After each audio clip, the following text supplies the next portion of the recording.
오늘은 당신은 구원받았습니다 라는 말씀 제목을 가지고 하나님 말씀 같이 나누도록 하겠습니다. 이단 구원파가 전도할 때 꼭 묻는 질문이 있습니다. 당신은 구원받았습니까? 그래서 듣는 사람이 대답을 우물쭈물하고 있으면 진짜 구원의 길이 있다 이야기하면서 그들의 교회로 데려갑니다. 제가 구원파는 아니지만 우리 청년들에게 똑같은 질문을 해보려고 합니다. 당신은 구원받았습니까?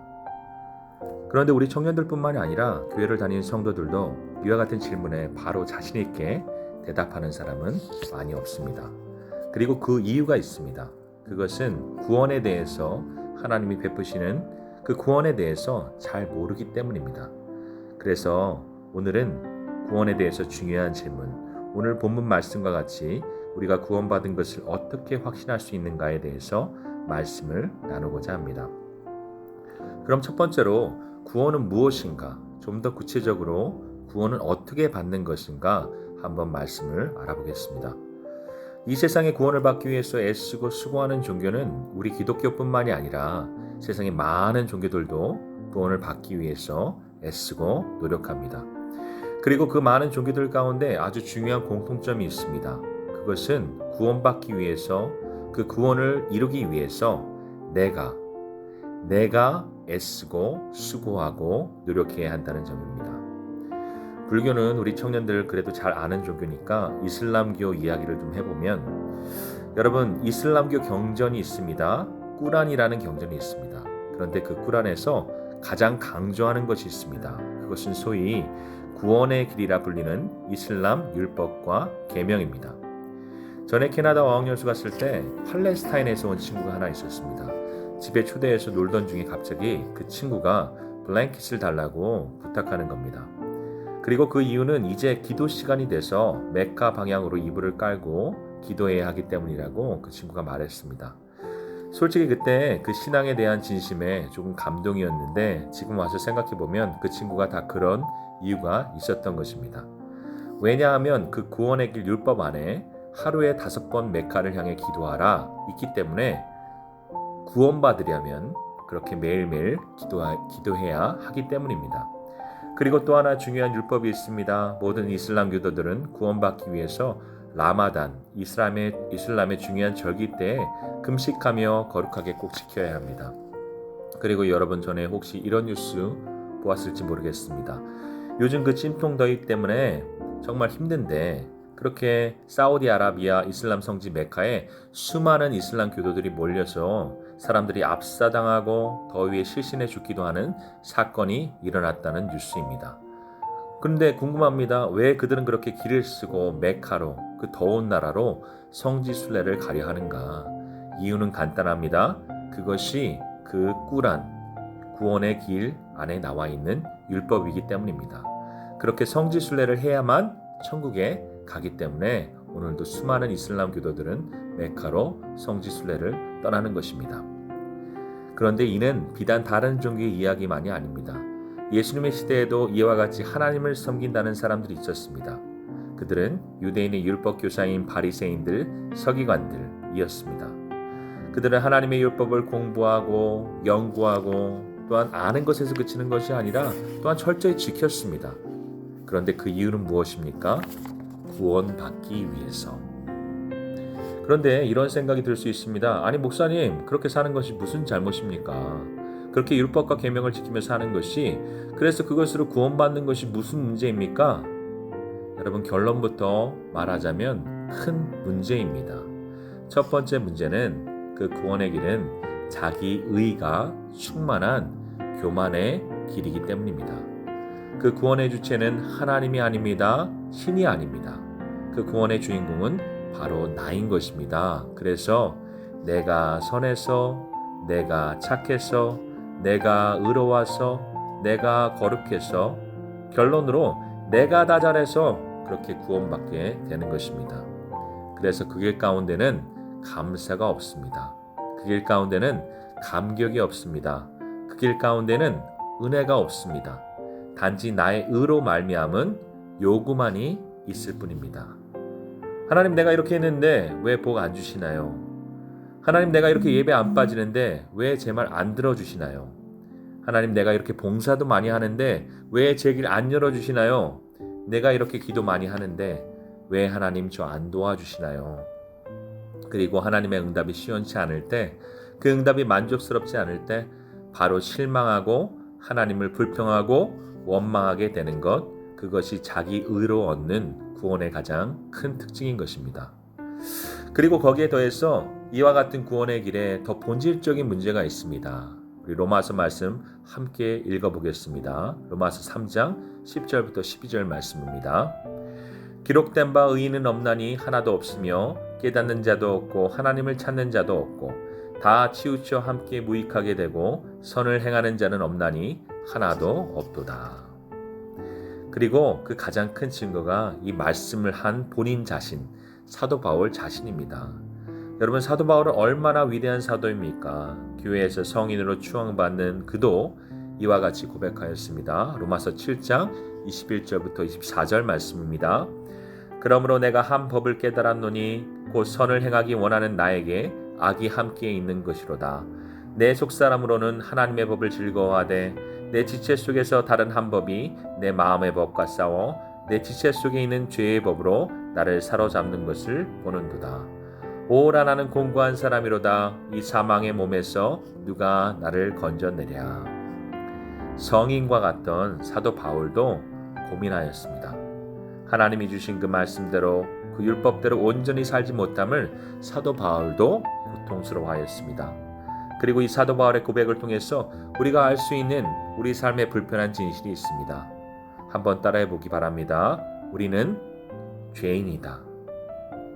그리고 그 의미는 하나님이 요구하시는 그 모든 율법과 계명들을 온전히 지킬 수 있는 능력이 우리 안에 전혀 없다는 고백인 것입니다. 그래서 사도 바울이 먼저 전하는 우리 인생의 안타까운 소식은, 우리는 아무리 애쓰고 노력하여도 내가 나 스스로 구원을 이룰 수 없다는 불편한 진실인 것입니다. 그러나 바울이 전하는 복음은 지금부터입니다. 바울은 이전에 유대인들이 알던 그 구원의 길과 전혀 다른 새로운 길을 이야기합니다. 한번 따라해 보기 바랍니다. 믿음의 길. 하나님은 그 백성들, 우리들의 연약함을 아십니다. 부족함을 아십니다. 하나님은 우리가 죄와 싸워 결코 이길 수 없는 죄인들임을 아십니다. 그래서 하나님께서 하시는 일이 있습니다. 요한복음 3장 16절에 하나님이 세상을 이처럼 사랑하사 독생자를 주셨으니, 그 외아들 예수 그리스도를 우리에게 보내주셔서 하나님의 어린 양으로 십자가에서 피 흘려 죽게 하시고, 그리고 그때 그 십자가에서 일어나는 놀라운 일이 있습니다.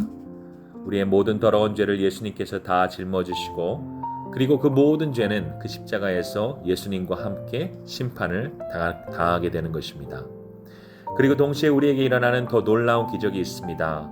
예수님이 우리의 죄를 짊어지셨듯이 그 예수님의 선하고 아름다우신 의, 온전히 하나님의 뜻과 말씀대로 살아가신 그 완전한 의가 그 모든 죄가 깨끗이 씻겨진 우리에게 덧입혀지게 되는 것입니다.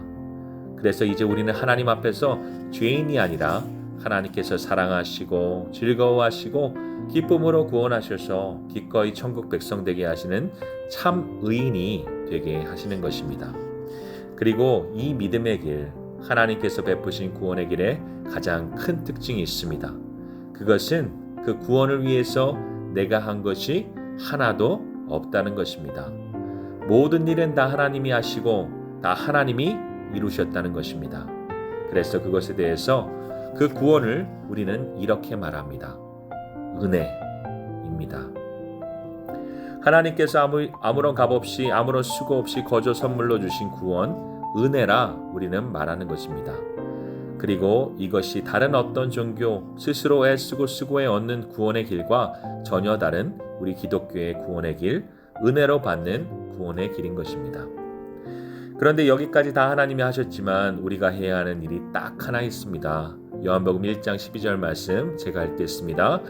영접하는 자, 곧 그 이름을 믿는 자들에게는 하나님의 자녀가 되는 권세를 주셨으니, 우리가 구원을 위해서 해야 하는 딱 한 가지 일은 믿어야 합니다. 하나님께서 예수님을 통해서 그 십자가의 은혜를 통해서 나에게 구원 주셨음을 믿어야 합니다. 그런데 중요한 문제가 있습니다. 여러분은 이것을 진짜 믿습니까? 사실 구원에 대한 확신의 문제는 그 구원 자체에 대한 것이라기보다 이 믿음에 대한 문제라 할 수 있습니다. 내가 정말 믿고 있는가? 내가 정말 하나님을 믿고 있는가? 내가 정말 하나님이 나를 사랑하셔서 독생자 외아들을 주시고 그 십자가로 말미암아 나를 구원하여 주셨다는 것을, 그 복음을 나는 정말로 굳게 믿고 있는가 하는 것입니다. 우리의 믿음이 구원받을 참 믿음인가 아닌가 보여주는 증거에 대한 말씀만 간단히 나누고 오늘 설교를 마무리하려고 합니다. 이제 책 이야기를 좀 하겠습니다. J.D. 그리드 목사님이 책에서 구원받는 믿음은 이와 같다 글을 적어 놓으셨습니다. 구원받는 참 믿음은 의자에 앉는 것과 같다. 그게 무슨 말인가? 만약 내가 의자 앞에 서서 이 의자의 메이커는 무엇이고 산지는 어디고 누가 만들었고 무엇으로 만들었고 어떤 공정과 방법으로 제작되었는지를 말하며 나는 이 의자가 참 좋은 의자임을 믿습니다. 한치의 의심도 없습니다. 고백한다고 해서 내가 이 의자를 참으로 믿는 것인가? 참으로 신뢰하는 것인가? 아닙니다. 그리고 우리는 이미 답을 다 알고 있습니다. 정말 의자를 믿고 신뢰하는 가장 큰 증거는 여러분 말이 아니라 한 가지 행동으로 명확하게 드러납니다. 어떤 행동입니까?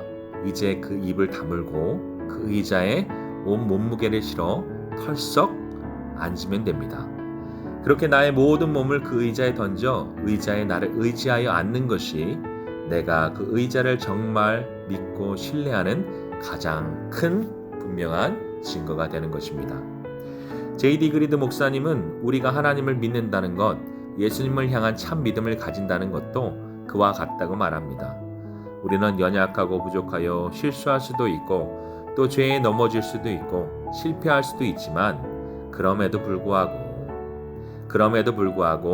나의 삶을 온전히 하나님께 던지는 것, 주님 나의 삶을 인도해 주세요. 주님 나의 갈 길을 알려주세요. 주님 나의 삶을 책임져 주세요.